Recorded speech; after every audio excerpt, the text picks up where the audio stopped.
Alright, let's dive into John Dryden, often called the father of modern English criticism and one of the defining figures of the 17th century. His life stretched from 1631 to 1700, and it was both long and remarkably productive. For about 40 years, he poured out poems, plays, and prose, and the quality stayed consistently high. Even his later works feel fresh. Dryden was born on the 9th of August, 1631, in Northamptonshire, into a land-owning family with strong political ties.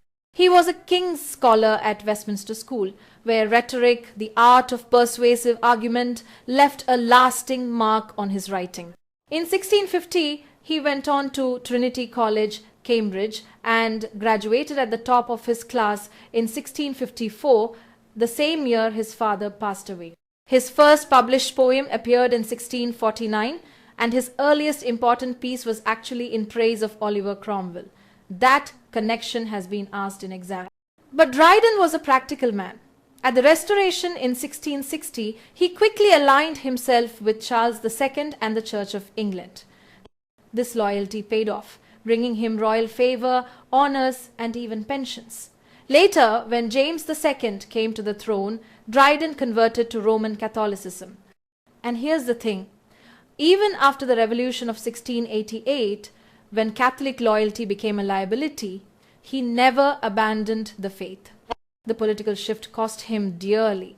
He lost his post as poet laureate to his bitter rival Thomas Shadwell. That little feud has been directly tested in exam. Still, Dryden kept writing. His later years produced brilliant narrative poems and polished translations of classical authors like Virgil and Juvenal. These works showed that even in old age, his pen had lost none of its power. When Dryden died in 1700, he was given a grand funeral at Westminster Abbey, a fitting tribute for a man who had shaped English poetry, drama, and criticism. So if you want to remember the arc of Dryden's life for exam, Cromwell in his youth, Charles II at the Restoration, James II with his Catholic conversion, the loss of his laureateship to Shadwell, and a finale filled with translations and triumphs, all crowned by his burial in Westminster Abbey. Let's step into the early career of John Dryden. He first appears on the national stage in 1658 when he attended Oliver Cromwell's funeral. Just a year later, he published his first important poem, Heroic Stanzas, in 1659. It's basically a eulogy for Cromwell, written in 37 quatrains. Critics say it's not Dryden at his best, but this moment is important and the poem has been directly asked in exam. Now, here's where things get interesting. In 1660, the monarchy was restored, and Dryden wasted no time switching sides. He welcomed Charles II with Astraea Redux, another poem of celebration. Samuel Johnson, much later in his Lives of the Poets from 1779, defended Dryden by saying, "If he changed with the nation." That witty remark has shown up in exam questions. Johnson also pointed out that the earlier Cromwell poem wasn't forgotten. It actually earned Dryden enemies who accused him of opportunism. But Dryden's skill kept him moving forward. Take this vivid description from Astraea Redux. "Methinks I see those crowds on Dover strand, who, in their haste to welcome you to land, choked up the beach with their still growing store, and made a wilder torrent on the shore." That passage captures the excitement of Charles's return and has been noted in exam. From here, Dryden continued writing occasional verse, like To His Sacred Majesty, a panegyric on his coronation in 1662, and To My Lord Chancellor in the same year. These were not just poetry, they were ways of courting aristocratic patrons, which was crucial for a writer's survival in that period. Also, in 1662, Dryden was proposed for membership in the Royal Society, and he became one of its early fellows. A year later, in 1663, he married Lady Elizabeth, the sister of Sir Robert Howard, a prominent royalist. The marriage tied him into aristocratic networks, though by most accounts it wasn't a particularly happy union. By 1664, Dryden was already a familiar literary name. Samuel Pepys even notes in his diary that he met Mr. Dryden, the poet. And that phrase, Mr. Dryden, the poet, stuck with him for the rest of his life. This little anecdote has also been asked in exam. Alright, let's pick up Dryden's dramatic career, because this is where he really starts experimenting and producing plays that often show up in exam questions. His very first attempt at drama was The Wild Gallant, a comedy from 1663. Dryden himself admitted in the preface that it was his first attempt in dramatic poetry. Not his finest work, but hey, it was his starting point. Next came The Rival Ladies, a tragi-comedy published in 1664 and dedicated to the Earl of Orrery.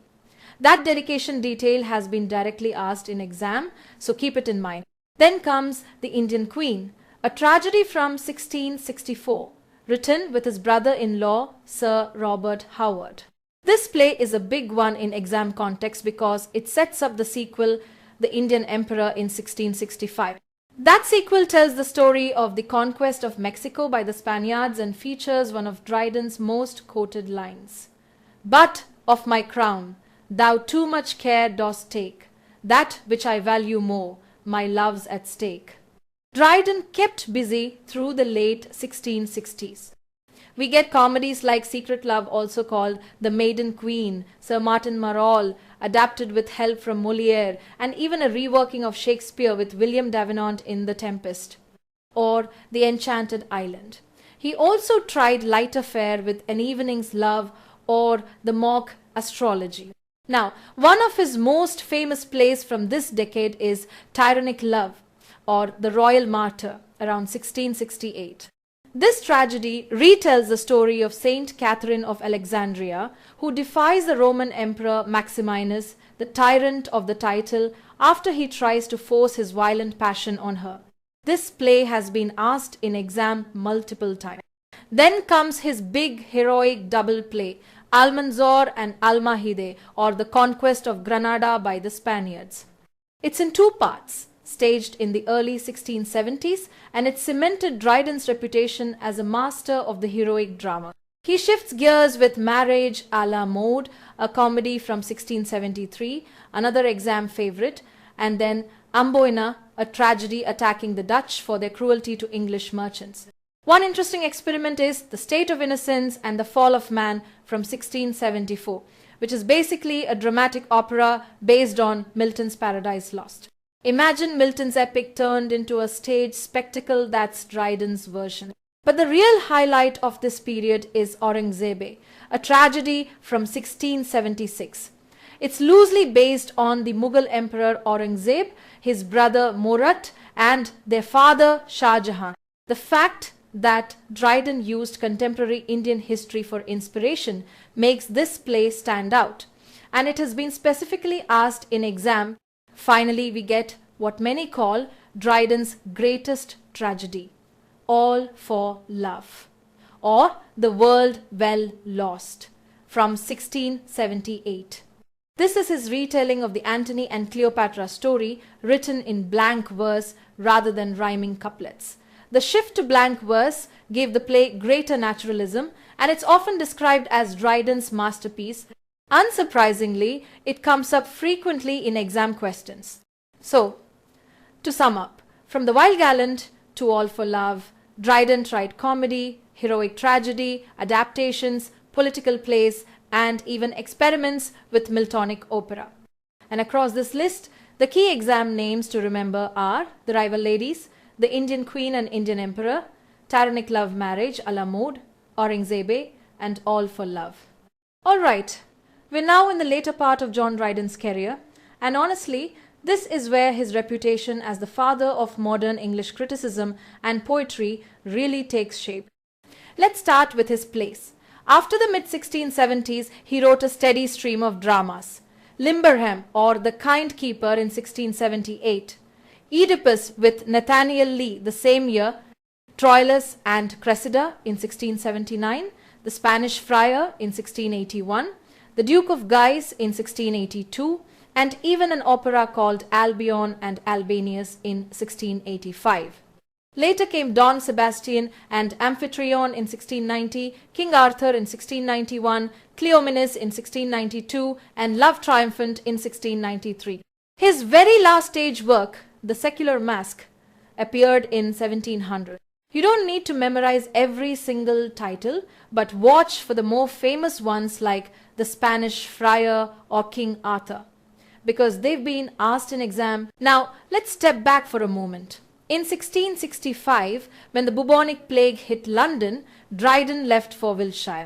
There, he wrote one of his most important prose works of dramatic poesy in 1668. This is a landmark piece of literary criticism and has been directly asked in exam. The following year, 1666, London suffered the Great Fire. Dryden responded with his poem Annus Mirabilis, published in 1667. The title means Year of Miracles, and although the year saw tragedy, Dryden framed it as miraculous survival.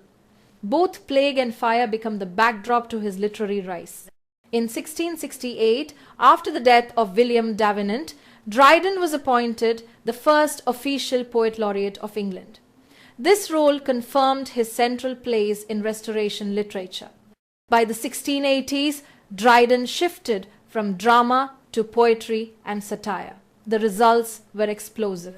Absalom and Achitophel in 1681 is a political satire written in heroic couplets, a style that examiners love to ask about.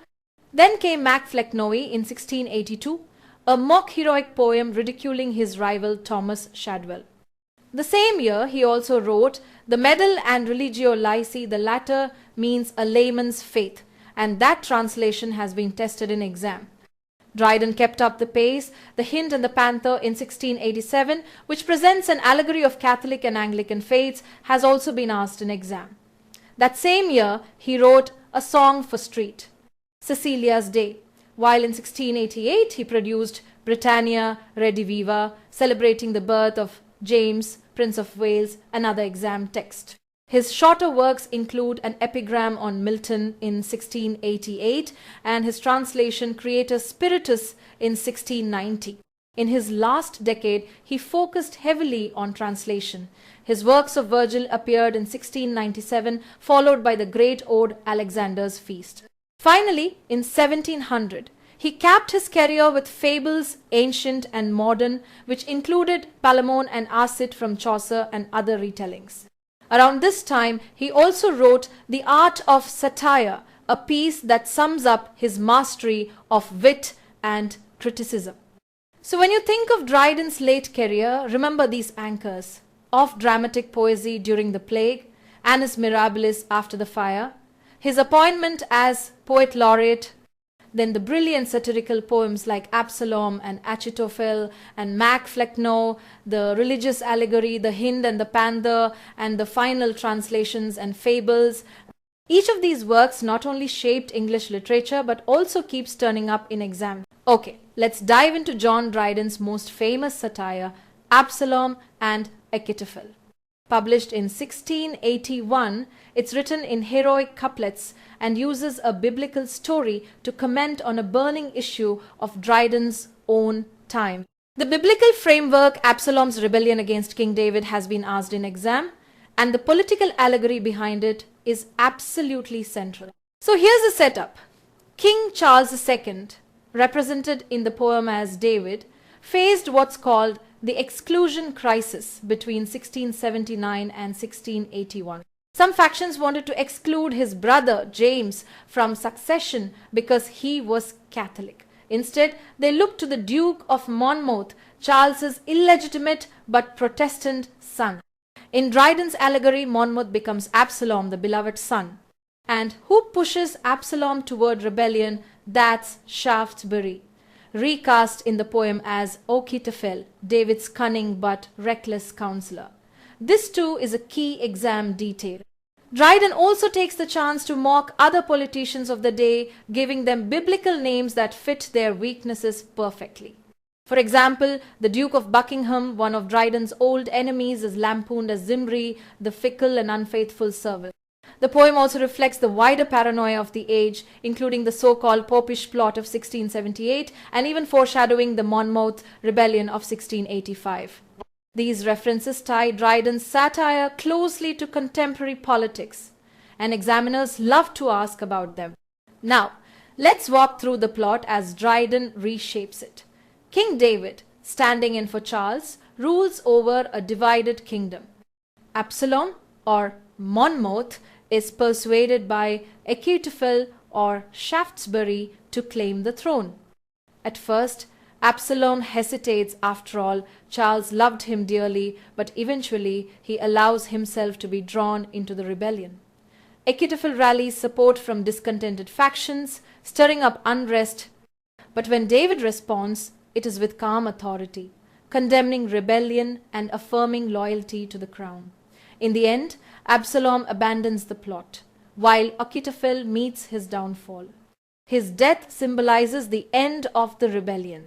Dryden himself admitted that the poem hit hard but not foul.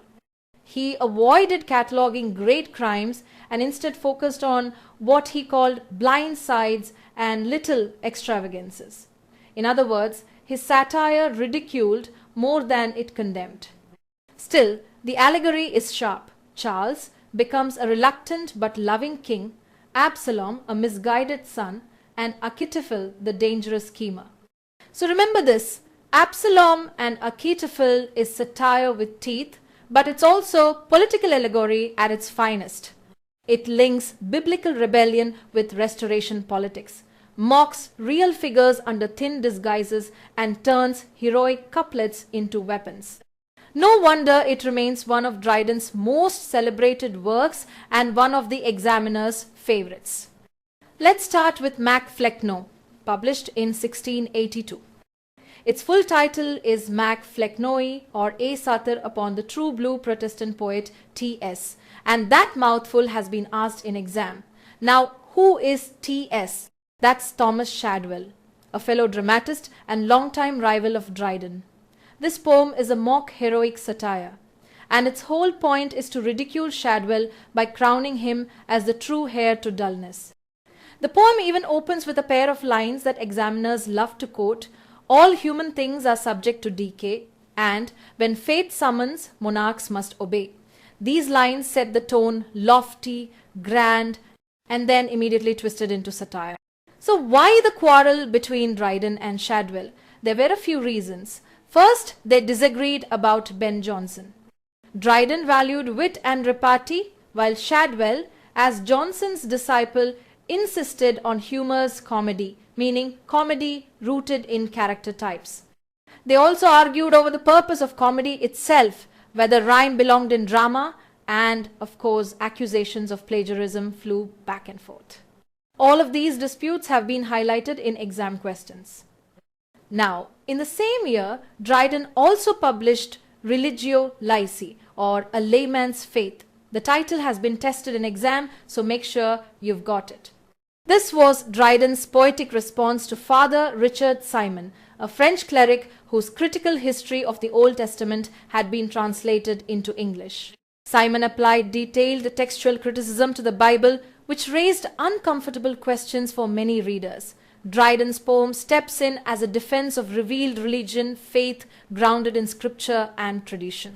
The work runs to 462 rhyming couplets, and Dryden even included notes in the margins to guide the reader through its complex arguments. He covers everything from the ancient philosophers' debates on the summum bonum to the rise of deism to objections raised against revealed religion. He also digresses directly to Simon's translator and then circles back to questions about the authority of tradition and how objections to it can be answered. Alright, now let's dive into Dryden's most ambitious and honestly most controversial poem, The Hind and the Panther. Published in 1687, it runs to about 2600 lines, making it the longest of his original poems. Written in heroic couplets, it's an allegory about religion and politics. That title and date have been asked in exam more than once. So why was it so controversial? Well, by this point, Dryden had converted to Catholicism, and that personal choice plays directly into the poem. The critic Margaret Doody once described it as the great, the undeniable, sui generis poem of the Restoration era.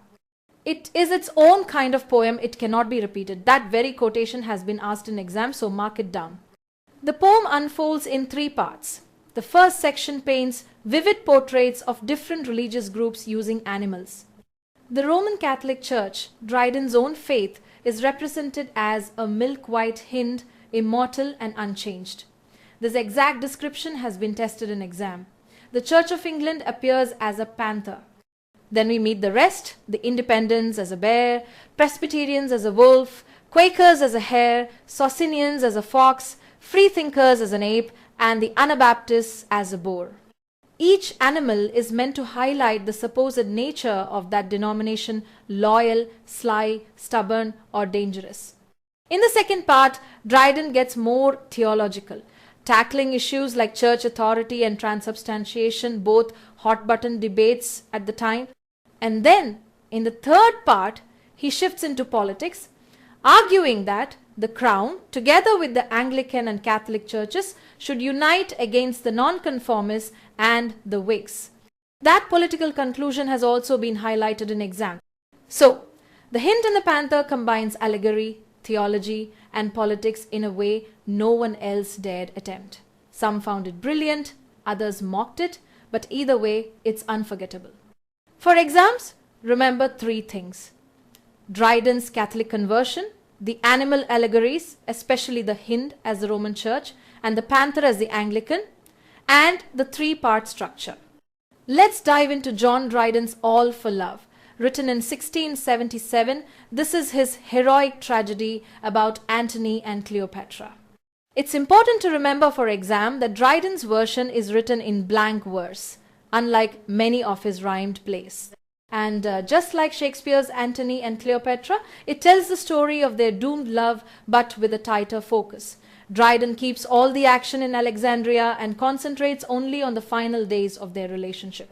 In Act 1, we meet Serapion, who foresees Egypt's downfall through ominous omens. This has been asked in exam, so keep it in mind. Alexas, Cleopatra's eunuch, worries about her influence over Antony. To honor Antony's past triumphs, Serapion organizes a festival, another exam detail. At the same time, Ventidius arrives, urging Antony to abandon Cleopatra so he can gather more troops. Act 2 shifts the spotlight back to Cleopatra. She mourns Antony's absence and sends him lavish gifts. Alexas even suggests she bind Antony to her with a bracelet. That image has come up in exam. Ventidius accuses Cleopatra of being unfaithful, but she proves her loyalty by producing a letter rejecting Octavius. Overjoyed, Antony declares his love for her all over again. In Act 3, Antony returns from battle, still deeply entangled in his passion for Cleopatra. Ventidius introduces Dolabella, who tries to broker peace, but tensions rise when Octavia, Antony's Roman wife, appears with their children. Antony is torn between his Roman duty and his Egyptian love. Cleopatra and Octavia face off, each claiming Antony's loyalty. By Act 4, Octavia convinces Antony to come back to Rome with her. Antony, feeling guilty, asks Dolabella to bid Cleopatra farewell. But Ventidius suspects Cleopatra and Dolabella of betrayal, sparking a rumor of an affair. Enraged, Antony lashes out at Cleopatra. Octavia, wounded by his indecision, abandons him, leaving Antony more conflicted than ever. The final act, Act 5, seals their fate. Antony's fleet betrays him. Turning against Alexandria, this betrayal has been tested in exam. Cleopatra flees, manipulated by Alexas, who plots to hand her over. To crush Antony completely, Alexas lies and tells him Cleopatra is dead. Heartbroken, Antony asks Ventidius to kill him. Ventidius refuses, but eventually joins him in despair. Antony takes his own life, and when Cleopatra learns of it, she follows him into death, embracing the classic image of the asp's bite. This tragic ending has been a favorite exam question. So, All for Love is Dryden's reimagining of Shakespeare's tragedy, but stripped of subplots, polished into blank verse, and concentrated entirely on the clash between love and duty. In Dryden's hands, Antony and Cleopatra's downfall becomes the ultimate story of passion, overwhelming politics, truly the world well lost. Up next is an essay of dramatic poesy. We've already explored this text in detail in the Literary Criticism Unlocked section, so feel free to revisit that for the full discussion. Here, we'll just take a quick look at the key points. This text is Dryden's big defense of English drama, and it has been asked again and again in exams. Dryden argues first that drama is a legitimate form of poetry just as worthy as epic poetry. That idea itself has been highlighted in exam. He also defends English drama against both the ancients and the French, claiming the English have their own genius. The work was written during the plague of 1666 and first published 2 years later, another exam detail. Dryden frames the whole thing as a dialogue between 4 speakers. Eugenius, modelled on Charles Sackville, defends modern drama as more lively. Crites, based on Sir Robert Howard, insists on the superiority of classical drama. Lycidius, modelled on Sir Charles Sedley, admires French drama with its careful use of Aristotle's unities of time, place and action. And then we have Neander, literally new man, a voice for Dryden himself. Neander praises Elizabethan drama, especially Shakespeare, saying that while English dramatists bent the rules, they developed rich characters and motives. Each of these roles, Eugenius, Crites, Lycidius, Neander, has been asked in exam. The setting is worth noting. The 4 men are floating down the Thames in a barge, listening to the thunder of naval cannons as the English fleet engages the Dutch. That vivid opening scene, "It was that memorable day," is a favorite exam passage. As they debate, 3 big topics come up. First, classical drama versus modern drama. Crites defends the ancients, while Eugenius claims the moderns are more inventive. Second, French drama versus English drama. Lycidius praises the French for following the unities, but Neander insists that Shakespeare is the greatest soul, ancient or modern. And yes, that phrase has been asked in exam. Third, they debate rhyme versus blank verse. Neander surprises the others by defending rhyme, but eventually also admits that blank verse has its strengths, especially in Elizabethan drama. The essay also contains Dryden's famous comparisons. Shakespeare is likened to Homer for his natural genius, while Ben Jonson is compared to Virgil for his careful artistry. Both comparisons have been tested in exam. Dryden doesn't shy away from Shakespeare's faults either. He admits Shakespeare can sometimes be flat and insipid, or that his comic wit degenerates into puns, while his serious tone sometimes swells into bombast. These lines have also been raised in exam. But ultimately, Dryden insists Shakespeare had the most comprehensive soul of any poet, and when the subject suited him, he always rose above all rivals. So, an essay of dramatic poesy is Dryden's defense of drama as poetry, his justification of English drama against critics, and his celebration of Shakespeare and the Elizabethans, a text that always makes its way into exam questions.